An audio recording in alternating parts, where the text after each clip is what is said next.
আজকে বৃহস্পতিবার না? আজকের এই রাতটা যে জুমার রাত, জানেন আপনারা? আমরা বাংলাদেশে মনে করি জুমার দিন শেষে যে রাতটা, ওইটা মনে হয় জুমার রাত। আসলে ওইটা শনিবারের রাত। ইয়াউমুস সাবত, ইয়াউমুস সাবত, ইয়াউমুল আহাদ, ইয়াউমুল ইসনাইন, ইয়াউমুল সুলাসা, ইয়াউমুল আরবিআ, ইয়াউমুল খামিস, ইয়াউমুল জুমআ। এই হচ্ছে 7 দিনের আরবি নাম। তা আজকে হচ্ছে ইয়াউমুল খামিস। এর দিনে বিশ্বনবী রোজা রাখতেন। সোমবার, বৃহস্পতিবার সুযোগ হলে রোজা রাখবেন। যারা রোজা রাখবে তাদের জন্য ইন দ্য ডে অফ জাজমেন্টে আল্লাহ স্পেশাল একটা গেট বানাবে জান্নাতে ঢোকার জন্য।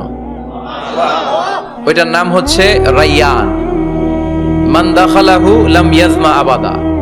একবার who can enter within this door he will never be thirsty again. একবার যে দরজা দিয়ে জান্নাতে ঢুকতে পারবে, আজীবনের জন্য তার গলার তৃষ্ণা মিটে যাবে।